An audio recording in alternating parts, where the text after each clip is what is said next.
Hey, we're here with Tina and we're talking about fear and money and just how it's such a relevant topic for so many women, and especially now in this coming off of a year like 2020 and how challenging it's been. And certainly in our own community, there's just been a lot of needs.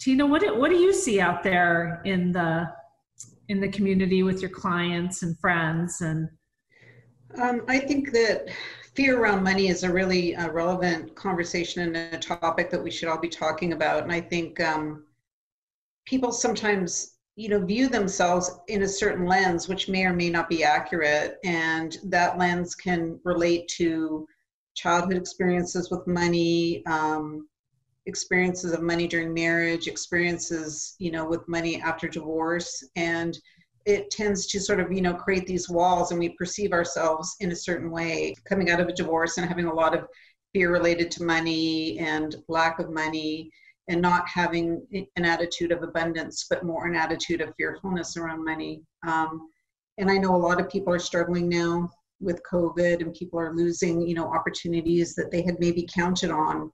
So that whole well-rounded financial package, it's not only that you have money to support your needs, but what is your plan if your source of income has been taken away from you? What is your plan moving forward? How are you going to be safe? How are you going to be protected?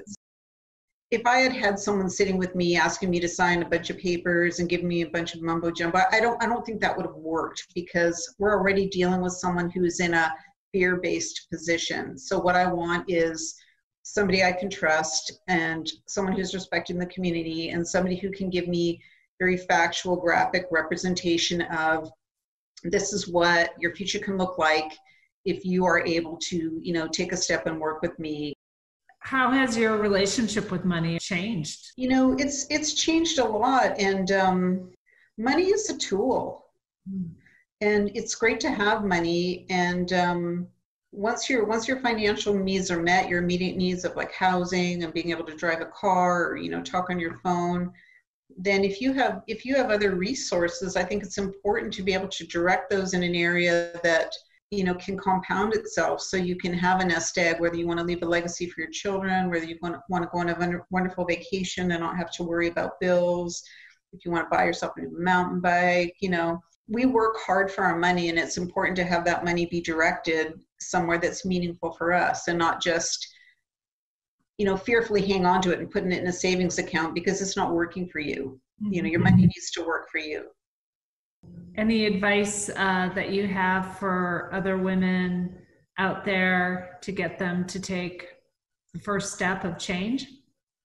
I do. I was sort of the high earner in our relationship, and I did trust my money with my finances with my husband. And I know that you're supposed to be independent, you're supposed to have a part in it, but it was always a source of conflict between me and my husband. So I let it go. And I believed in my heart that I knew that some things weren't right, but I continued to let it go. And I guess I would just tell women, don't do that. You have to take care of yourself. And he can come along with, or, he can have his own investments or his own money, but you really need to protect yourself, and you need to make sure that your money and your investments are being directed in such a way that is most beneficial to you.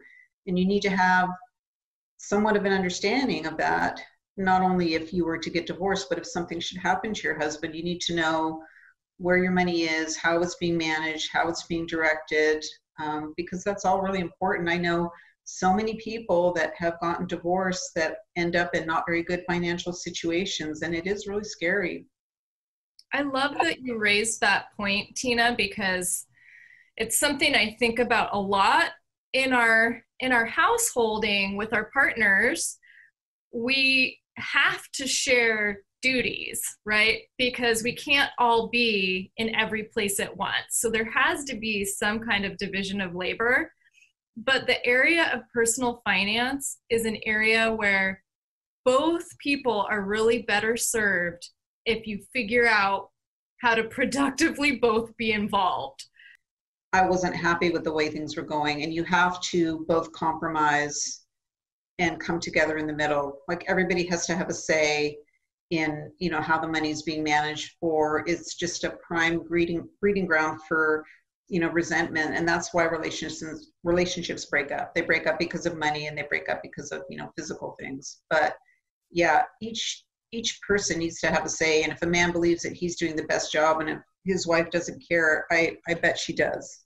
Wow, really great. Thank you so much, Tina. This is going to really be helpful to a lot of women.